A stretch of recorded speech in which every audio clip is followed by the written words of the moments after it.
it's me, Lou. I'm back again to tell you the next part of my story. Firstly, here's a quick refresher.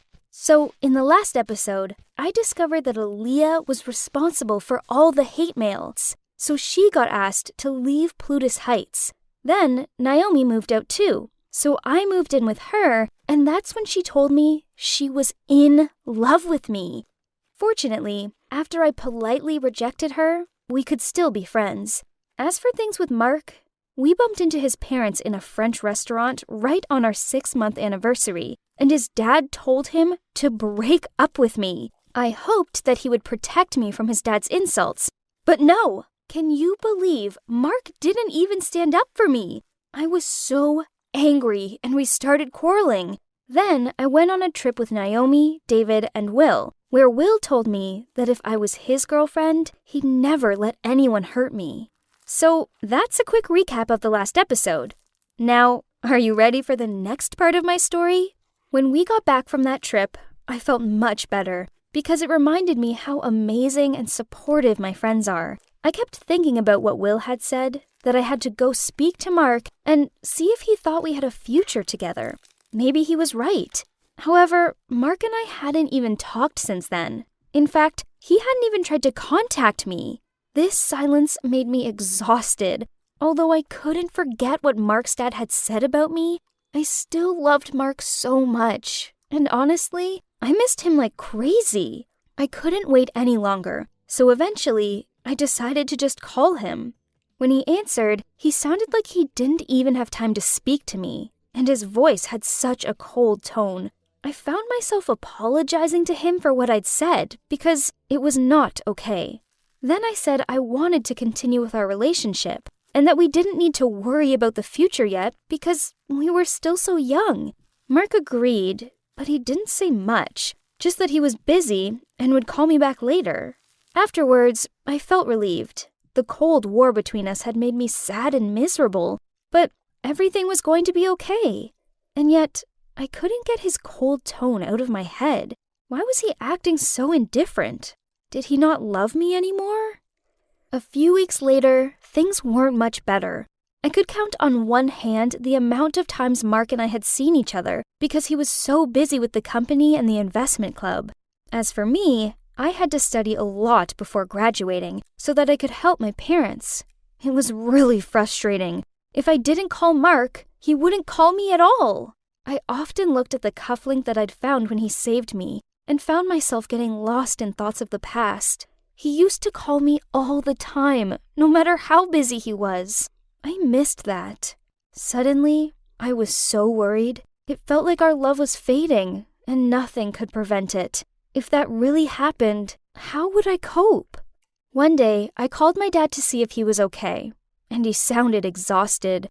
Then he told me something that shocked me even more than the bankruptcy. Him and my mom were getting a divorce. I couldn't believe it. I asked him how this had happened, but he just sighed and told me that he wanted rest and would call me back later. And then he hung up.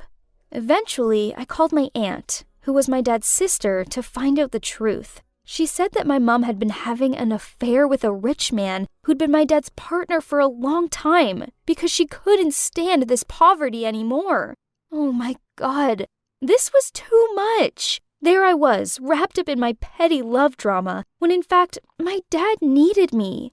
This had to be the most difficult moment of his life, and there was no way I could leave him all alone. I got to my parents' house, and I was shaking as I opened the door.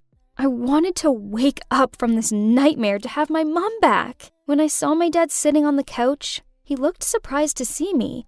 He just smiled and asked me to come sit down. It looked like he'd lost some weight, and he told me my mom had moved out a few days ago. I couldn't hold back my tears. Our lives were falling apart. My mom hadn't even told me any of this. She just made the decision by herself and left. How could she do this to us? How could she be so selfish? Back at Plutus Heights, everyone knew my parents were getting divorced. Naomi and David had texted me to comfort me, but Mark hadn't even texted me once. He must have known because David was his cousin and told him everything. So what was wrong with him? He was my boyfriend, and he didn't even care. All he had to do was call me or even just text and say he hoped I was okay. But nope, nothing. Suddenly, I realized how stupid I'd been. I'd been chasing him this whole time, and now when I needed him the most, he was nowhere to be seen. That evening, I decided to make dinner for my dad, and it made me think about the good old days when Mom was still here. My dad loved to cook, and my mom would always be his assistant, helping him chop veg and clean up the kitchen. I missed my mom so much. Why did life have to be like this? Love was so fragile. Could Mark and I get through this? As I was wondering about this, the doorbell rang. I ran to open it, and to my complete surprise, Will was standing there with a bottle of wine and a basket of fruit. I literally gasped in surprise. What was he doing here? He just smiled and said he'd had a meeting nearby and wanted to pop by to say hello. My dad was excited because ever since the bankruptcy, no one had been around to visit him. My dad went into the kitchen and started cooking, and Will and I helped him. Will chatted to my dad in such a friendly way, and they were getting along so well. Every so often, Will would look over at me and smile. It made me blush, and I didn't understand why. The three of us sat down to enjoy the meal, and it made me happy to see my dad so excited. He couldn't stop chatting to Will, and even asked him if he had a girlfriend at one point. He just laughed and said, "I'm just waiting for the right girl." Then he looked at me. Suddenly, I felt a bit flustered and reached out for the bottle of wine. But Will reached out at exactly the same moment, and our hands touched. I blushed and felt so embarrassed. What was wrong with me? Was it because I was drunk? Will must have sensed I was embarrassed, because he changed the subject and started saying how he was a big fan of the dishes in my family's restaurant and that he missed it so much. So my dad said he could come over whenever he was free, and my dad would cook them for him. Then they continued to chat about food and business, and Will said that even though he couldn't afford to help my dad rebuild the business, he wanted to invest a little bit to help him open a small restaurant and start again. At first, my dad was so shocked and moved by Will's suggestion, but then he agreed and kept thanking him, saying that cooking made his life more meaningful. I couldn't believe it.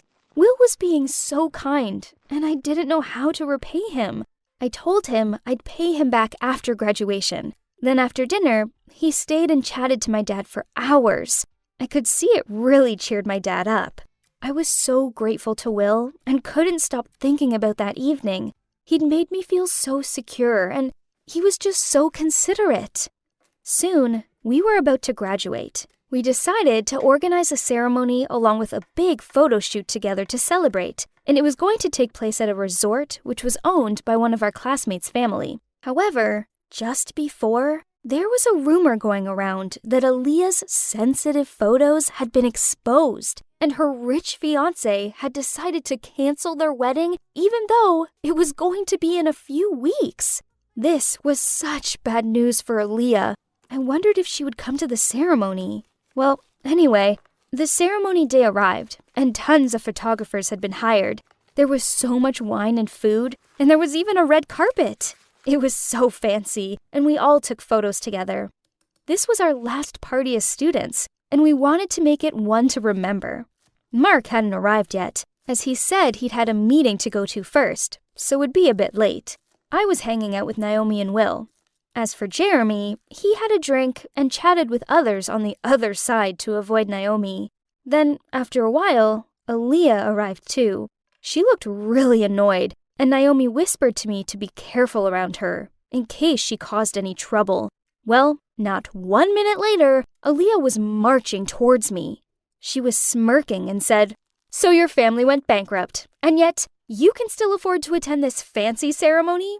Lou, honestly, you don't belong here. Run back home to your poor family." Finding that what she was saying was nonsense, I just walked away from her without saying anything. Honestly, I had nothing to say to that rude girl. But then I heard Naomi and Aaliyah arguing. Naomi was saying that Aaliyah had no right to judge me, and then I heard Aaliyah shouting back. That's when I realized I had to do something. I stepped in between them and asked them to stop. But Aaliyah wouldn't give up. Suddenly, she pushed me into the pool. The next moment, I was under the water, and I was shocked. I couldn't get to the surface. I was choking and struggling and felt myself sinking. Right when I was panicking the most, I could just make someone out, jumping into the pool and grabbing me. I thought to myself, "Mark, is that you? Saving me again?" Then I passed out. As I opened my eyes, I saw a boy standing over me, soaking wet. He was calling my name, and he looked so worried. I was still so scared and was clutching onto his wrist. Then I saw something familiar. The cufflink. Is that Mark? I thought. But when I started to see more clearly, I realized it wasn't Mark. It was Will. He was so relieved to see me awake and alert and gave me the biggest hug. Then he asked Naomi to help me up while he ran to get my coat. Aaliyah still had the audacity to stand there and laugh at me. "Look, everyone, it's Lou, the drowned rat. She's so poor, she has to rely on rich guys to look after her. Pathetic." Naomi was so angry, I thought she was going to hit Aaliyah. She told Aaliyah to shut up and leave me alone. People were pointing at us and saying something. I turned around, and that's when I saw Mark. He was standing in the crowd, looking at me. When he saw I'd seen him, he just turned around and walked away. I have never felt so small in my life. Clearly, our relationship was over. To make it worse, Aaliyah saw Mark leaving and said, "Like father, like daughter. Your mom left your dad, and Mark has left you. Serves you right. Who would want to be with a poor girl?" My heart was completely broken. Was Aaliyah right? Had Mark left me because I was poor now? What did it matter anyway? It was over. But there was something else on my mind. The cufflink. Had I mistaken Mark for Will? Was it Will that had saved me that day? In the background, I could still hear Aaliyah mocking me, but I just blocked it out. Naomi was hugging me, telling me everything was going to be okay, and then Will appeared and put my coat over my shoulders and said, "You don't need to worry about a thing." Then he took my hand, and we left that mess behind us.